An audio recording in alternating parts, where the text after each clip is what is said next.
Гэты фільм паказвае новыя вынікі ў галіне нейралогіі і рашэнні многіх нявырашаных праблемаў фізікі. Ён не тычыцца пытанняў метафізікі і заснаваны на дадзеных, якія можна навукова праверыць, але закранае філазофскія тэмы, звязаныя з жыццём, смерцю і паходжаннем сусвету. Улічваючы шырокую разгалінаванасць і насычанасць інфармацыі, можа спатрэбіцца некалькі праглядаў, каб яго зразумець, нягледзячы на нашыя намаганні спрасціць складаныя навуковыя паняцці. Я дзякую аўтару, які дазволіў мне сачыць за ягонай працай і апублікаваць яе. Ён аддае перавагу даследаванням і не зацікаўлены ў іх распаўсюджванні. Тэорыя ўсяго ад Атэн. Аўтар і даследчык Атэн. Рэдактар і вядоўца Рызі 015. Музыка прафесар Клік. Беларускамоўная адаптацыя Аляксей Дабрынец. Глава 1. Бог у нейронах.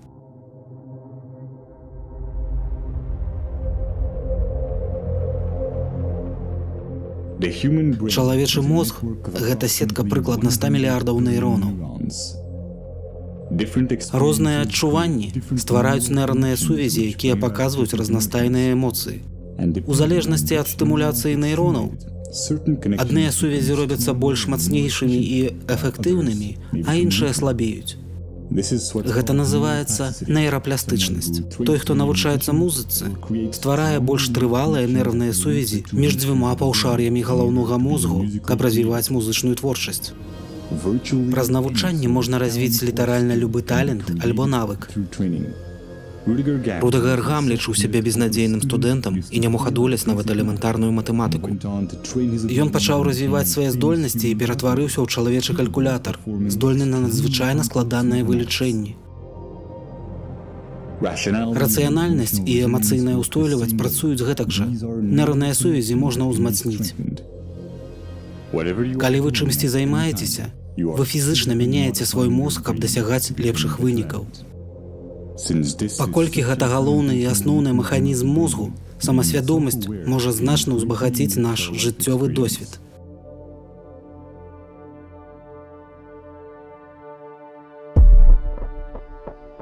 Частка 1. Сацыяльная нейралогія.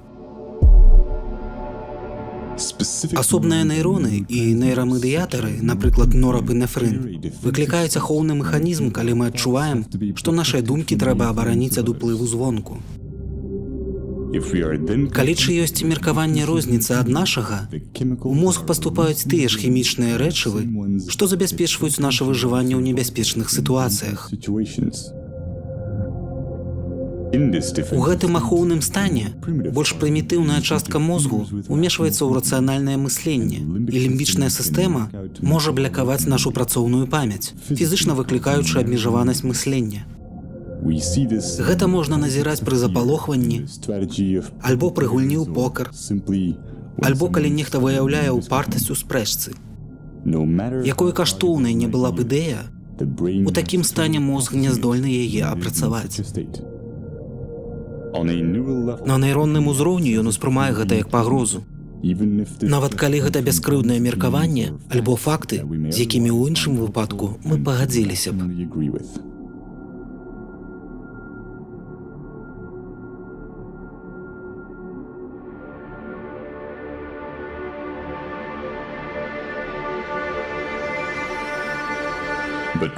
Аднак, паказваючы сябе, калі нашыя погляды маюць вартасць, узровень ахоўных рэчываў у мазгу зніжаецца, і перадача дапаміна актывуе нейроны заахвочання.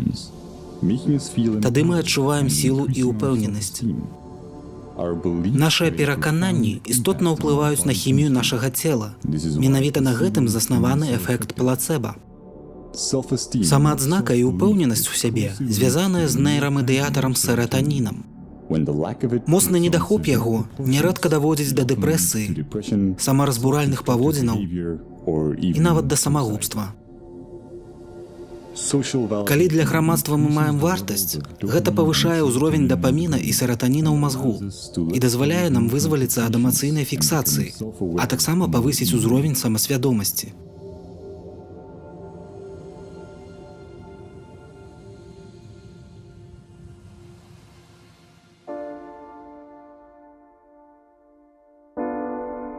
Частка другая. Зеркальныя нейроны і свядомасць.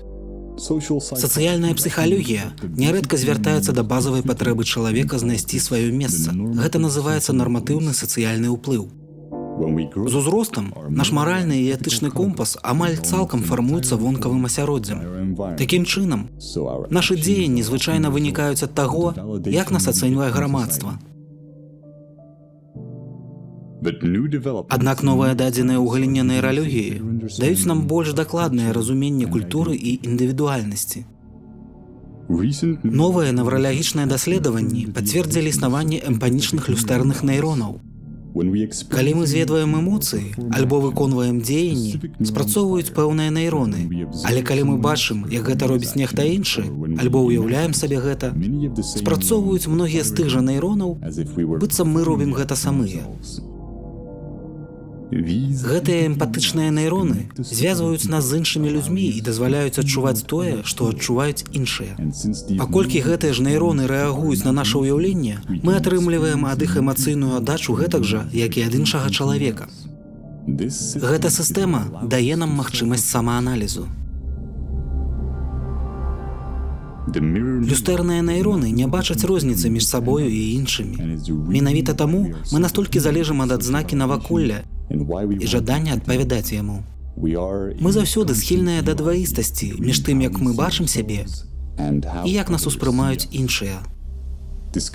Гэта можа замінаць нашай індывідуальнасці і самаадзнацца. Здымкі мозгу паказваюць, што мы зведваем адмоўныя эмоцыі яшчэ да таго, як іх асведамляем. Але калі мы валодаем самасвядомасцю, мы можам змяніць няправільныя эмоцыі, бо можам кантраляваць свае думкі, якія іх выклікаюць. Гэта нейрахімічнае наступства таго, як успаміны слабеюць і як яны аднаўляюцца праз сінтэз бялку. Самааналіз моцна ўплывае на тое, як працуе мозг. Ён актывізуе неакартыкальныя вобласці самарэгуляцыі, якія дазваляюць нам добра кантраляваць свае пачуцці. Штораз, калі мы гэта робім, наша рацыянальнасць і эмацыйная стабільнасць узмацняюцца. Без самакантролю бальшыня нашых думак і дзеянняў імпульсыўныя. І тое, што мы рэагуем выпадкова, а не робім свядомы выбар, інстынктыўна раздражняе нас. Каб ліквідаваць гэта, мозг імкнецца апраўдаць нашыя паводзіны і фізычна перапісвае ўспаміны праз перакансалідацыю памяці, прымушаючы нас паверыць, што мы кантралявалі свае дзеянні. Гэта называецца рэтраспектыўная рацыяналізацыя, якая пакідае бальшыню нашых адмоўных эмоцыяў нявырашанымі, і яны могуць успыхнуць у любы час. Яны сілкуюцца ўнутраным дыскамфортам у той час, калі мозг працягвае апраўдваць нашыя рацыянальныя паводзіны.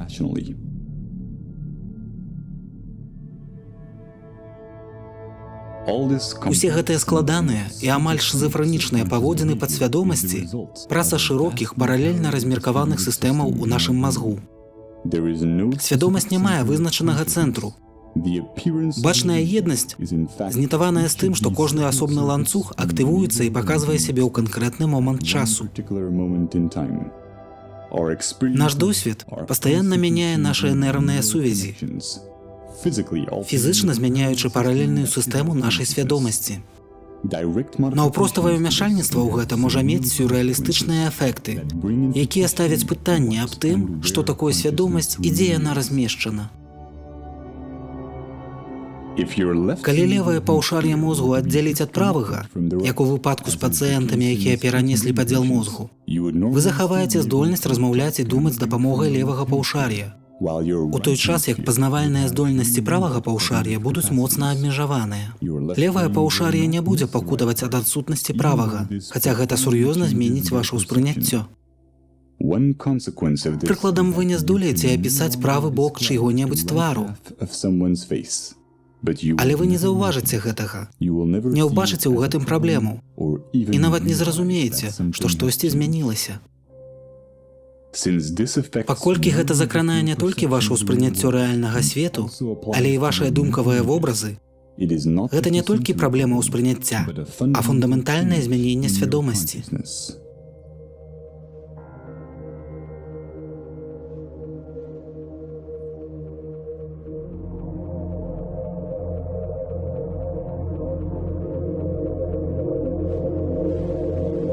Частка 3. Бог у нейронах. Кожны нейрон мае электрычнае напружанне, якое мяняецца, калі іоны пранікаюць у клетку альбо пакідаюць яе. Калі напружанне дасягае пэўнага ўзроўню, нейрон накіроўвае электрычны сігнал у іншыя клеткі, дзе працэс паўтараецца. Калі багата нейронаў выпускаюць сігнал адначасна, мы можам вымераць гэта ў выглядзе хвалі. Мазгавыя хвалі адказваюць амаль за ўсё, што адбываецца ў нас у мазгу, улічваючы памяць, увагу і нават інтэлект. Ваганні рознай частоты класіфікуюцца як альфа, бета і гама хвалі. Кожны тып хваляў знітаваны з рознымі задачамі. Хвалі дапамагаюць клеткам мозгу наладзіцца на частоту, якая адпавядае канкрэтнай задачы, пры гэтым ігнаруючы староннія сігналы. Гэтак жа, як радыёпрыймальнік наладжваецца на частоту радыёстанцыі. Перадача інфармацыі між нейронамі робіцца аптымальнай, калі іх дзейнасць сінхранізуецца. Вось чаму мы зведваем когнітыўны дысананс. То бок раздражненне выкліканае дзвюма несумяшчальнымі ідэямі. Воля – гэта імкненне паменшыць дысананс між кожным з актыўных нейронных ланцугоў. Эвалюцыя можа разглядацца як такі ж самы працэс, дзе прырода імкнецца адаптавацца, то бок рэзаніраваць з навакольным асяроддзем. Паколькі яна развілася да ўзроўню, дзе набыла самасвядомасць і пачала задумвацца аб уласным існаванні. Калі чалавек сутыкаецца з парадоксам імкнення да мэты і думкі, што існаванне не мае сэнсу, адбываецца когнітыўны дысананс. Таму многія людзі звяртаюцца да духоўнасці і рэлігіі, адхіляючы пры гэтым навуку, якая не здольная даць адказ на экзістэнцыйныя пытанні. Хто я і для чаго я ёсць?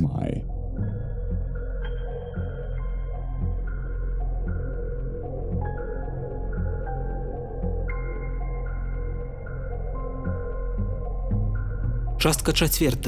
Я аден.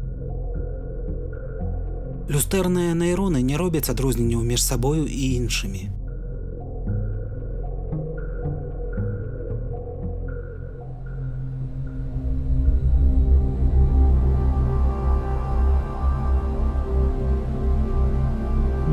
Левае паўшар'е шмат у чым адказвае за стварэнне трывалай сістэмы перакананняў, што падтрымлівае пачуццё бесперапыннасці нашага жыцця. Новы досвед параўноўваецца з той сістэмай перакананняў, якая ўжо існуе, і калі не ўпісваецца ў яе, дык папросту адпрэчваецца.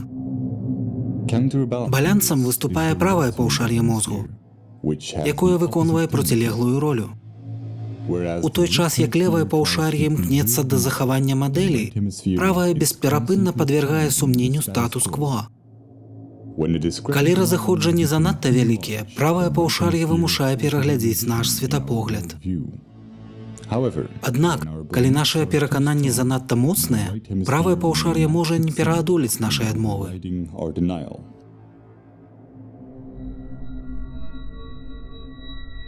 Гэта можа стварыць вялікія складанасці пры адлюстраванні іншых. Калі нейронныя сувязі, якія вызначаюць нашыя перакананні, неразвітыя альбо неактыўныя, наша свядомасць, адзінства ўсіх актыўных ланцугоў, запаўняюцца дзейнасцю люстэрных нейронаў. Гэта адбываецца таксама, як калі мы галодныя, наша свядомасць запоўненая нейроннымі працэсамі, якія знітаваныя з харчаваннем. Гэта не вынік цэнтральнага «я», які аддае каманды розным аддзелам мозгу. Усе часткі мозгу могуць быць актыўнымі альбо неактыўнымі і ўзаемадзейнічаць без цэнтральнага ядра. Гэтак жа як пікселі на экране могуць скласціся ў пазнавальны вобраз, група нейронных узаемадзеянняў можа адлюстраваць сябе як свядомасць. У любы момант мы ўяўляем сабою іншы вобраз, калі мы адлюстроўваем іншых, калі мы галодныя, калі мы глядзім гэты фільм. Кожную секунду мы робімся іншым чалавекам, праходзячы праз розныя станы. Калі мы глядзім на сябе скрозь люстэрныя нейроны, мы ствараем ідэю індывідуальнасці. Але калі мы робім гэта з навуковым разуменнем, мы бачым штосьці цалкам іншае. Нейронныя ўзаемадзеянні, якія ствараюць нашу свядомасць, выходзяць далёка за межы нашых нейронаў. Мы ёсць вынік электрахімічных узаемадзеянняў між паўшар'ямі мозгу і нашымі пачуццямі, якія звязваюць нашыя нейроны з іншымі нейронамі ў нашым асяроддзі. Няма нічога вонкавага. Гэта не гіпатэтычная філасофія, а асноўная ўласцівасць люстэрных нейронаў, якая дапамагае нам зразумець саміх сябе праз іншых. Лічыць падобную нейронную дзейнасць сваёй уласнай, не ўлічваючы наваколле, будзе няслушна. Эвалюцыя таксама адлюстроўвае нашыя бакі звышарганізму, дзе наша выжыванне, як прыматаў, залежала ад калектыўных здольнасцяў. З цягам часу развіліся неакартыкальныя вобласці, якія дапамаглі мяняць інстынкты і душыць гедоністычныя імпульсы дзеля дабра групы. Нашы гены пачалі развіваць узаемныя сацыяльныя паводзіны ў структурах звышарганізму і гэтым самым адмовіліся ад ідэі выжывання мацнейшага. Мозг дзейнічае найбольш эфектыўна, калі няма дысанансу між развітымі часткамі мозгу і больш старымі і прымітыўнымі. Тое, што мы завем эгаістычнымі схільнасцямі, толькі абмежаванае тлумачэнне эгаістычных паводзінаў, калі характарыстыкі чалавека ўспрымаюцца праз няслушную парадыгму індывідуальнасці. Замест навуковага погляду на тое, хто мы ёсць. А менавіта імгненны, вечны, зменлівы вобраз адзінага цэлага, які не мае цэнтру.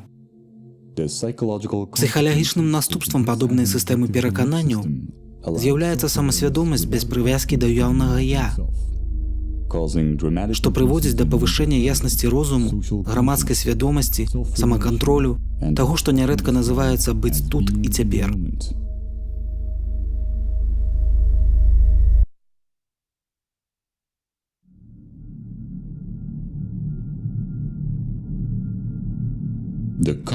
Існуе меркаванне, што нам патрэбна гісторыя, храналагічны погляд на наша жыццё, каб мець магчымасць фармаваць маральныя каштоўнасці. Аднак сучаснае разуменне эмпатычнай і сацыяльнай прыроды мозгу паказвае, што выключна навуковы погляд без прывязкі да індывідуальнасці і гісторыі падае значна больш дасканалую, канструктыўную і этычную сістэму паняццяў, чым нашыя міжусобкавыя каштоўнасці. Гэта лагічна, бо наша звычайная схільнасць вызначаць сябе як уяўную індывідуальную канстанту штурхае мозг да когнітыўных расстройстваў. Напрыклад, такіх, як назойлівыя стэрэатыпы альбо патрэба ўскладаць чаканні.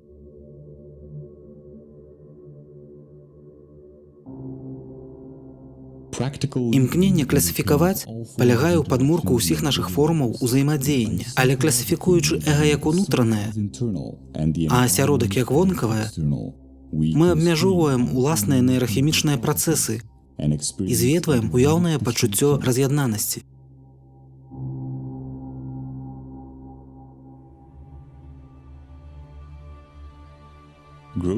Асобасны рост і ягоныя пабочныя эфекты, такія як шчасце і задавальненне, стымулююцца, калі мы не схільныя да стэрэатыпаў у нашым узаемадзеянні.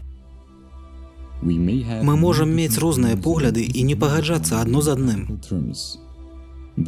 Але ўзаемадзеянні, якія прыймаюць нас такімі, як ёсць, без асуджэння, робяцца нейрапсіхалагічнымі каталізатарамі, што стымулююць мозг не прыймаць рацыянальна-даказальнай сістэмы перакананняў, без когнітыўнага дысанансу.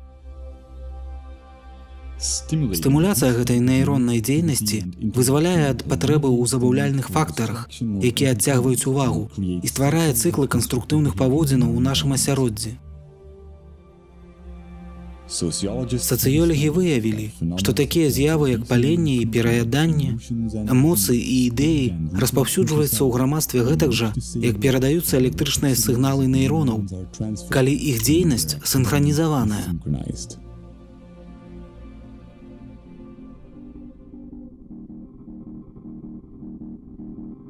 Мы глобальная сетка нейрахімічных рэакцыяў. Цыкл прызнання і адзнакі, што самастойна развіваецца, і які падтрымліваецца штодзённымі рашэннямі. Гэта ланцуговая рэакцыя, якая ўрэшце рэшт вызначае нашу калектыўную здольнасць пераадоляць уяўныя рознагалоссі і зірнуць на жыццё ў яго сусветнай структуры.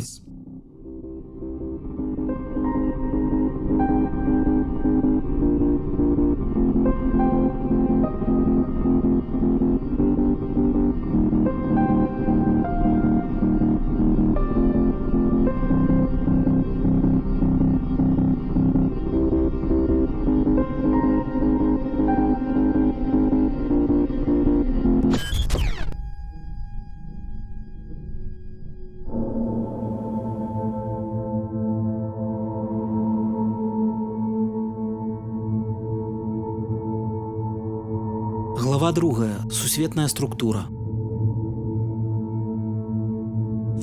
За час даследаванняў Чырана я зрабіў спрошчаны, але ўсебаковы агляд ягоных бягучых вынікаў.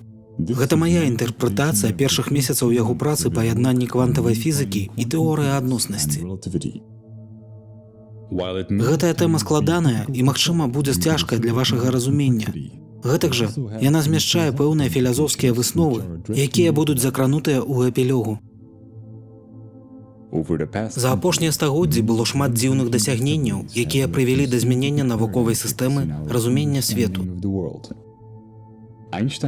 Тэорыя адноснасці Эйнштэйна паказала, што час і прастора ўтвараюць адзіную тканіну. А Нільс Бор выявіў базавыя кампаненты рэчыва дзякуючы квантавай фізіцы, вобласці, якая існуе толькі як абстрактнае фізічнае апісанне. Пасля гэтага Люі де Броль адкрыў, што ўсё рэчыва, а не толькі фатоны і электроны, валодаюць квантавым, карпускулярна-хвалевым дуалізмам.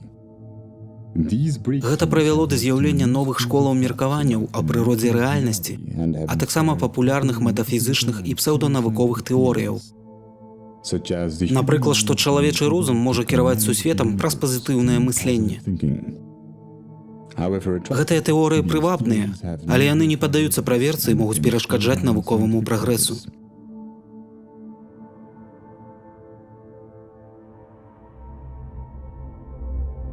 Законы адмысловай і агульнай тэорыі адноснасці Эйнштэйна прымяняюцца ў сучасных тэхналогіях, напрыклад, спадарожніках GPS, дзе дакладнасць вылічэнняў можа адхіляцца больш чым на 10 км ў дзень, калі не ўлічваць такія наступствы, як запавольванне часу. То бок для гадзінніку, які рухаецца, час ідзе павольней, чым для нерухомага гадзінніку. Іншыя эфекты тэорыі адноснасці – гэта скарачэнне даўжыні для аб'ектаў, якія рухаюцца. І адноснасць адначаснасці, з-за чаго немагчыма з дакладнасцю сцвердзіць, што дзве падзеі адбываюцца ў адзін і той жа час, калі яны раздзеленыя ў прасторы. Нішто не рухаецца хутчэй за хуткасць святла. Гэта значыць, што калі трубу даўжынёй 10 светлавых секундаў пхнуць уперад, пройдзе 10 секунд перад тым, як дзеянне адбудзецца на іншым баку. Без інтэрвалу часу 10 секундаў труба не існуе ў поўным аб'ёме. Справа не ў абмежаванасці нашых назіранняў, а ў наўпроставай прычыне тэорыі адноснасці, дзе час і прастора звязаныя, і адно без аднаго не можа існаваць. Квантавая фізіка падае матэматычнае апісанне многіх пытанняў карпускулярна-хвалевага дуалізму і ўзаемадзеяння энергіі і матэрыі. Яна розніцца ад класычнай фізікі перадусім на атамным і субатамным узроўні. Гэтыя матэматычныя фармулёўкі абстрактныя, і іх высновы нярэдка неінтуітыўныя. Квант – тое мінімальная адзінка любой фізычнай істоты, якая ўдзельнічае ва ўзаемадзеянні. Элементарныя часціцы – асноўныя кампаненты сусвету. Гэта часціцы, з якіх складаюцца ўсе астатнія часціцы. У класычнай фізіцы мы заўсёды можам раздзяліць аб'ект на больш-меншыя часткі. У квантавай гэта немагчыма. Таму квантавы свет мае багата незвычайных з'яваў, якія не падпарадкоўваюцца класычным законам. Напрыклад, квантавая заблытанасць, фотаэфект, каптонаўскае рассеянне і многа іншае. Квантавы свет мае шмат незвычайных інтэрпрэтацыяў. Сярод найбольш шырока прызнаных – капенгагенская і шматсусветныя інтэрпрэтацыі. На дадзены момант набіраюць моц альтэрнатыўныя інтэрпрэтацыі, такія, як галаграфічны сусвет.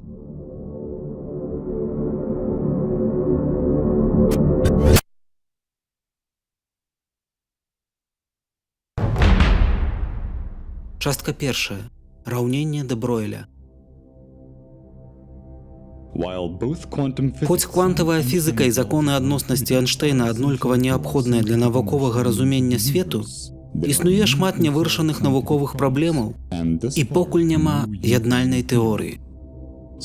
Некаторыя з бягучых пытанняў. Чаму матэрыю, якую мы бачым, у сусвеце больш, чым антыматэрыі? Якая прырода восі часу? Якое паходжанне масы? Адным з самых важных ключоў да разгадцы гэтых праблемаў з'яўляецца раўненне де Бройля, за якое ён быў ушанаваны Нобелеўскай прэміяй па фізіцы. Гэта формула паказвае, што ўся матэрыя валодае карпускулярна-хвалевым дуалізмам, то бок у адным выпадку паводзіць сябе як хваля, у другім як часціца. Формула спалучае ў сябе раўненне Эйнштэйна з квантавай прыродай энергіі. Эксперыментальныя доказы ўлучаюць у сябе інтэрпрэтацыю малекулаў фулерэцэна С60 у эксперыменце з 2 шчылінамі. Той факт, што сама наша свядомасць складаецца з квантавых часціцаў, з'яўляецца прадметам шматлікіх містычных тэорыяў. І хаця суадносіны між квантавай механікай і свядомасцю ці хіба настолькі чароўныя, як сцвярджаюць эзатэрычныя фільмы і кнігі, высновы з гэтага даволі сур'ёзныя.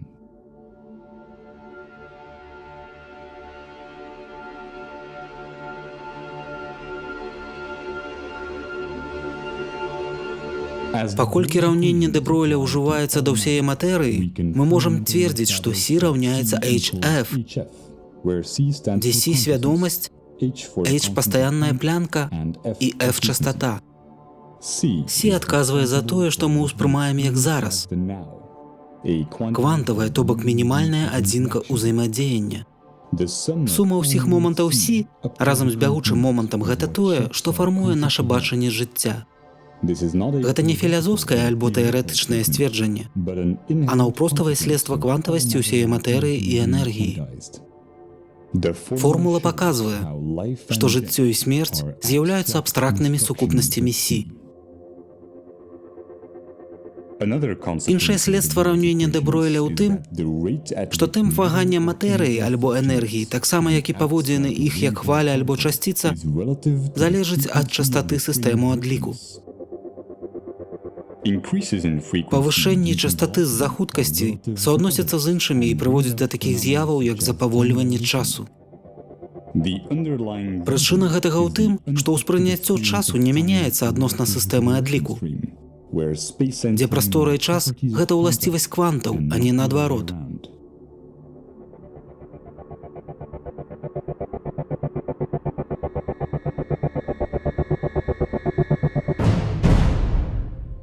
Частка другая. Антыматэрыя і неабуральны час.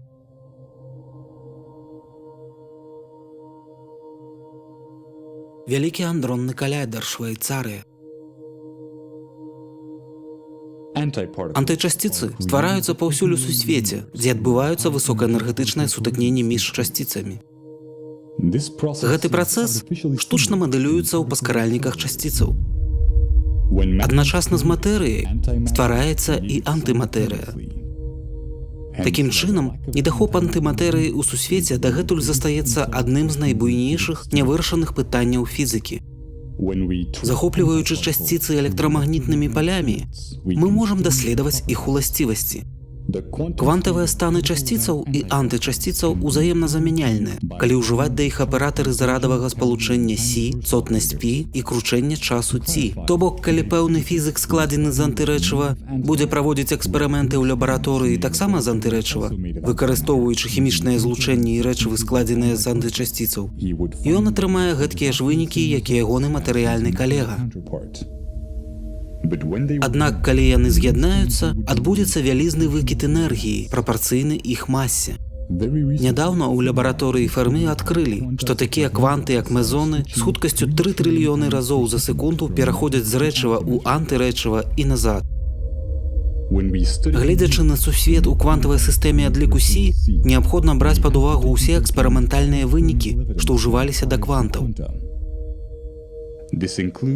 Улучна з тым, як матэрыя і антыматэрыя ствараюцца ў паскаральніках часціцаў і як мезоны пераходзяць з аднаго стану ў іншы. Ужывальна да Сі гэта мае сур'ёзныя наступствы. З квантавага пункту гледжання кожнае імгненне Сі мае і анты-Сі. Гэта тлумачыць адсутнасць сіметрыі антырэчыва ў сусвеце. І гэта таксама мае сувязь з адвольным выбарам выпраменьвальніку і паглынальніку ў тэорыі паглынання Уіллера-Феймана. Неабуральны час Ці, у прынцыпе нявызначанасці, гэта час альбо цыкл, неабходны для існавання квантаў. Таксама, як у выпадку мезонаў, мяжой нашага асабістага ўспрыняцця часу, то бок дыяпазону бягучага моманту, з'яўляецца пераход Сі ў анты-Сі. Гэты момант самаанігіляцыі і яго тлумачэнне Сі заключаны ў межы абстрактнай восі часу. Калі вызначыць узаемадзеянне і разгледзець асноўныя ўласцівасці карпускулярна-хвалевага дуалізму кванта, усе ўзаемадзеянні складаюцца з інтэрферэнцыі і рэзанансу. Аднак, паколькі гэтага недастаткова, каб растлумачыць фундаментальныя сілы, неабходна выкарыстоўваць розныя мадэлі. Гэта ўлучае стандартную мадэль, якая выступае пасярэднікам між дынамікай вядомых субатамных часціцаў праз носьбіты сілы і агульнай тэорыяй адноснасці, якая апісвае мікраскапічныя з'явы, такія як арбіты планетаў, што трымаюцца эліпсу ў прасторы і спіралі ў прасторы часу. Але мадэль Эйнштэйна не можа ўжывацца на квантавым узроўні, і стандартная мадэль мае патрэбу ў дадатковых носьбітах сілы, каб растлумачыць паходжанне масы. Аб'яднанне дзвюх мадэляў, альбо тэорыя ўсяго, з'яўляецца прадметам многіх беспаспяховых даследаванняў.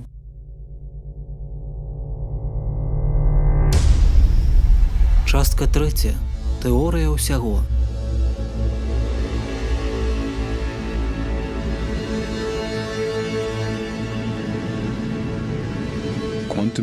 Квантавая механіка – тое чыста матэматычныя апісанні, чые практычныя высновы нярэдка супярэчаць інтуіцыі. Класычныя паняткі, такія як даўжыня, час, маса і энергія, могуць быць апісаныя аналагічна. Грунтуючыся на раўненні дэ Бройля, мы можам змяніць гэтыя паняцці на абстрактныя вектары. Такі імавернасны падыход да асноўных канцэпцыяў, што існуюць у фізіцы, дазваляюць аб'яднаць квантавую механіку з тэорыяй адноснасці Эйнштэйна. Раўненні дэ Бройля паказваюць, што ўсе сістэмы адліку з'яўляюцца квантавымі, улучна з усяе матэрыяй і энергіяй. Паскаральнікі часціцаў паказалі, што матэрыя і антыматэрыя заўжды ствараюцца адначасна. Парадокс таго, як рэальнасць ствараецца з абстрактных узаемазнішчальных кампанентаў, можна растлумачыць, выкарыстоўваючы кванты ў якасці сістэмы адліку. Прасцей кажучы, мы мусім зірнуць на рэчы вачамі фатона. Сістэма адліку заўжды з'яўляецца квантавай і вызначае, як квантуецца прастора-час. Калі сістэма павялічваецца альбо памяншаецца, тое ж самае адбываецца з прасторай-часам. У квантавай механіцы гэта матэматычна апісваецца як амплітуда імавернасці хвалевай функцыі. А ў тэорыі Эйнштэйна як запавольванне часу і скарачэнне даўжыні. Для квантавай сістэмы адліку маса і энергія могуць быць вызначаныя толькі як абстрактныя імавернасці. Альбо, калі быць больш дакладнымі і ствараць матэматычны падмурак, як вектары, што існуюць толькі тады, калі мы маем перадумовай вось часу. Яны могуць вызначацца як інтэрферэнцыя альбо рэзананс сістэмай адліку, які вызначае мінімальную адзінку альбо прастора-часавую канстанту Сі, што мае эквівалент пастаяннай плянка ў квантавай механіцы. Эксперыменты паказваюць, што пераўтварэнне матэрыі ў энергію праз антыматэрыю спараджаюць гама-прамяні з процілеглым імпульсам. Тое, што выглядае пераўтварэннем, з'яўляецца суадноснасцю між процілеглымі вектарамі, якія інтэрпрэтуюцца як адлегласць і час, матэрыя і антыматэрыя, маса і энергія, альбо інтэрферэнцыя і рэзананс у межах абстрактнай восі часу Сі.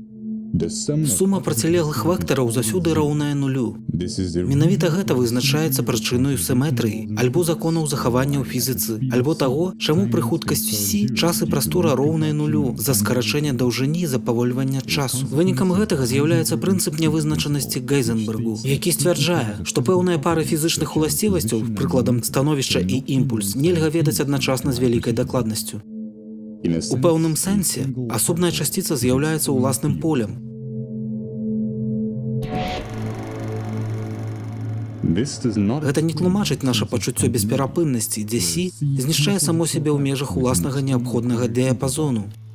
Аднак, калі гэтыя вектары экспаненцыйна ўзмоцненыя, альбо паскораныя адносна восі часу ў яе межах, асноўныя матэматычныя алгарытмы, што апісваюць фундаментальныя сілы, могуць спарадзіць бесперапынную рэчаіснасць з абстрактных кампанентаў. Таму ўраўненні гарманічнага руху выкарыстоўваюцца ў многіх галінах фізікі, што тычацца перыядычных з'яваў, напрыклад, у квантавай механіцы і электрадынаміцы. І таму прынцып эквівалентнасці Эйнштэйна, з якога выводзіцца мадэль прасторы часу, цвердзіць, што няма ніякай розніцы між гравітацыяй і паскарэннем. Паколькі гравітацыя з'яўляецца сілай толькі пры разгляданні яе ў сістэме адліку, якая вагаецца.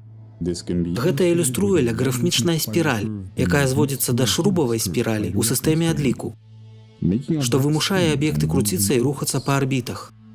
Для прыкладу, два яблыка, якія растуць у сістэме адліку, што расце таксама, выглядаюць, нібы прыцягваюцца адно да аднаго, у той час як памер іх застаецца нязменным.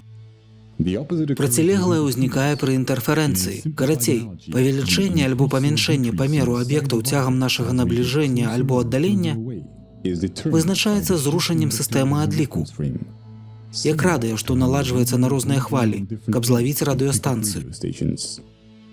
Гэта таксама дастасавальна да сілы цяжкасці. Па сутнасці, незалежна ад любой сістэмы адліку, фундаментальных сілаў не існуе. Усе ўзаемадзеянні ў нашай абстрактнай бесперапыннасці можна матэматычна апісаць праз інтэрферэнцыю і рэзананс, калі трымаецца на ўвазе мінімальная адзінка альбо кванты, якія вечна вагаюцца і мяняюцца. Эксперыментальныя доказы улучшаюць нябачны эфект у стандартнай мадэлі, калі мы бачым дзеянні сілаў, але не носьбіт сілы.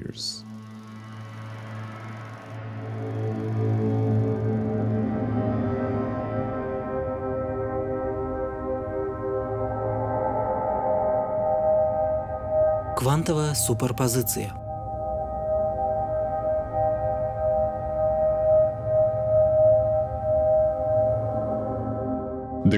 Бесперапыннасць рэчаіснасці не патрабуе, каб кванты мелі паслядоўнасць у часе. Квант не з'яўляецца суб'ектам любога паняцця прасторы і часу і можа адначасна займаць усе ягоныя магчымыя квантавыя станы. Гэта называецца квантавай суперпазіцыяй і прадэманстравана, напрыклад, у эксперыменце з двума шчылінамі альбо ў квантавай тэлепартацыі, дзе кожны электрон у сусвеце можа быць адным і тым жа электронам.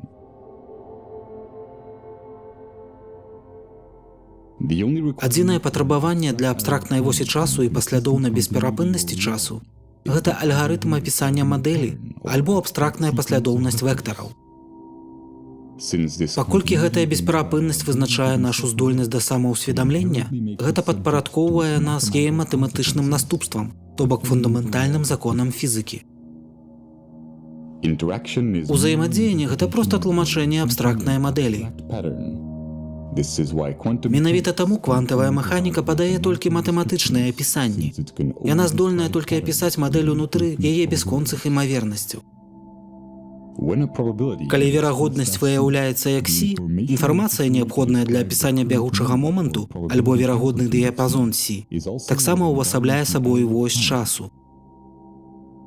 Прырода восі часу з'яўляецца адным з буйнейшых нявырашаных пытанняў фізікі, што прывяло да многіх новых папулярных інтэрпрэтацыяў. Напрыклад, галаграфічны прынцып, частка квантавай гравітацыі і тэорыі струнаў. Мае перадумовай, што ўвесь свет можна разглядаць як усяго толькі двумерную інфармацыйную структуру.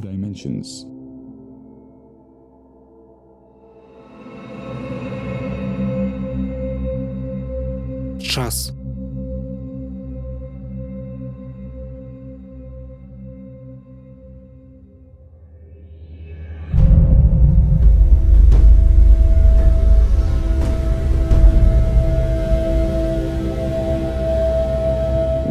Мы традыцыйна звязваем паняццё часу з паслядоўнасцю падзеяў, якія мы перажываем праз паслядоўнасць кароткачасовых і доўгачасовых успамінаў. Мы можам мець успаміны толькі аб мінулым, але не аб будучым. І мы заўжды меркавалі, што гэта адлюстроўвае бег часу. Навукоўцы пачалі сумнявацца ў гэтай логіцы толькі калі адкрыцці ў квантавай механіцы прадэманстравалі, што некаторыя з'явы не маюць сувязі з нашым паняткам часу. І што наша ўяўленне аб часе усяго толькі ўспрыняццю зменаў параметраў, якія назіраюцца. Гэта таксама адлюстроўваецца ў запавольванні часу і скарачэнні даўжыні, што з'яўляецца адной з прычынаў, па якіх Эйнштэйн вывеў, што час і прастора – гэта адзіная тканіна. У абсалютным сэнсе паняццё часу не адрозніваецца ад паняцця адлегласці. Секунды роўныя светлавым секундам, але ўзаемна выключаюць адно аднаго. Прасцей, паколькі адлегласць і час процілеглыя, бег часу можна тлумачыць як адлегласць, якую прайшлі стрэлкі гадзінніку, бо яны рухаюцца ў процілеглым часу кірунку. Рухаючыся ўперад у адлегласці, яны фактычна рухаюцца назад у так званым часе. Менавіта таму кожная мінімальная адзінка досведу неадкладна паглынаецца вечным цяпер.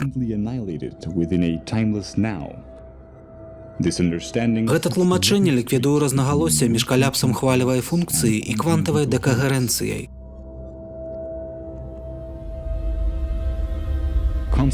Такія паняцці, як жыццё і смерць, гэта чыста інтэлектуальныя канструкцыі. І любыя рэлігійныя развагі аб замагільным жыцці, што адбываюцца ў свеце, і непадуладныя матэматычным законам гэтай рэальнасці, таксама выдуманыя.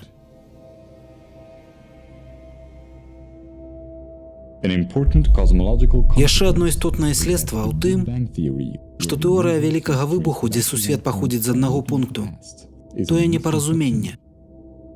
Традыцыйнае ўяўленне прасторы часу, дзе прастора з'яўляецца трохмерным, а час выконвае ролю чацвертага вымярэння, няслушнае.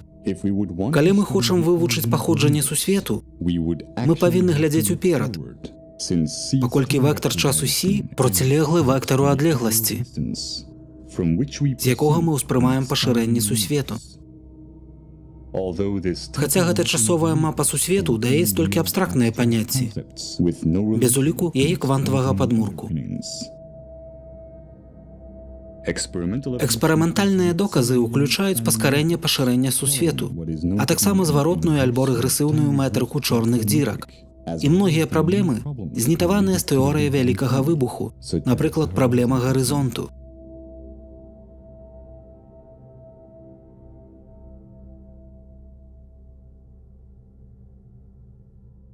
Неўралагічныя наступствы.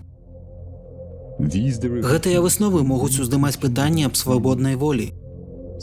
Паколькі выглядае, што ў нашым успрыняцці часу адбываецца дзеянне, а потым асведамленне. Бальшыня даследаванняў, што асвятляюць гэта пытанне, паказваюць, што дзеянне насамрэч адбываецца да яго асведамлення. Аднак дэтэрмінісцкі пункт гледжання грунтуецца на памылковым уяўленні аб часе, што паказваюць матэматычныя апісанні верагоднасці ў квантавай механіцы. Гэтыя тлумачэнні будуць важныя для будучых невралагічных даследаванняў, паколькі яны паказваюць, што любы нейронны ланцуг ёсць вектар, які вызначае когнітыўны дысананс і інтэрферэнцыю альбо рэзананс у Сі.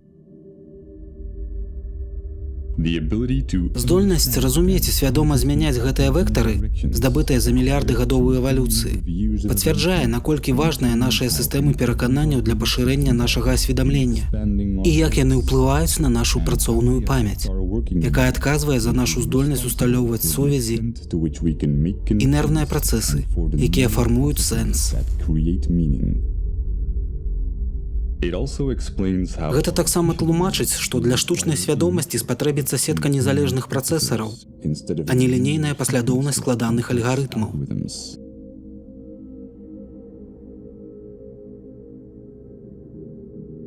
Абмежаванае тлумачэнне.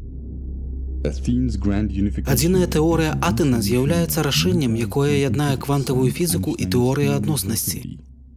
Хоць яна адказвае на многія пытанні фізікі, пералічаныя тут, гэта маё абмежаванае тлумачэнне першых месяцаў ягонага навуковага даследавання.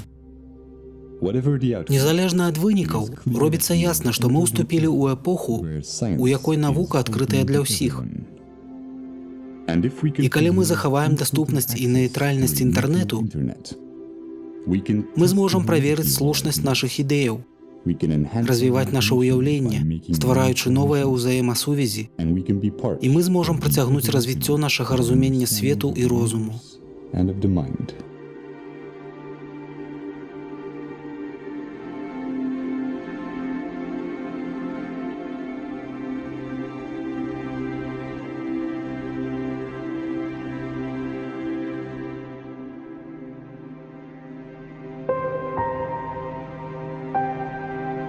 Эпілог.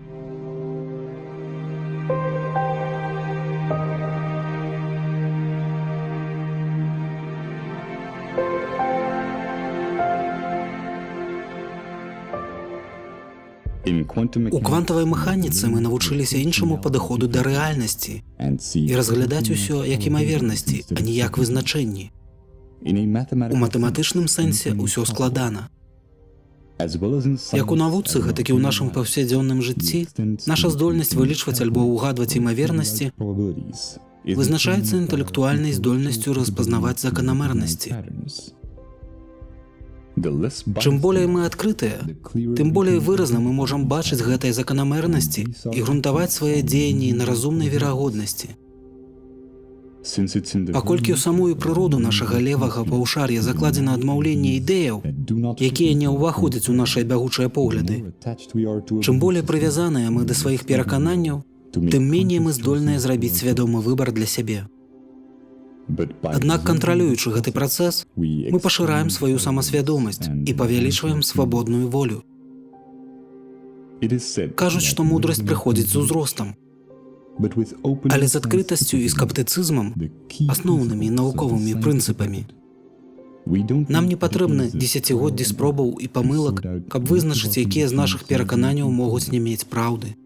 Пытанне не ў тым, слушнае нашае перакананне альбо не, а ў тым, прынясе карысць альбо шкоду наша эмацыйная прыхільнасць да іх. Свабоднага выбару не існуе, пакуль мы эмацыйна прыхільныя да сістэмы перакананняў. Як толькі ў нас будзе досыць самасвядомасці, каб зразумець гэта, мы зможам працаваць разам, каб зразумець верагоднасці таго, што насамрэч прынясе нам найбольшую карысць.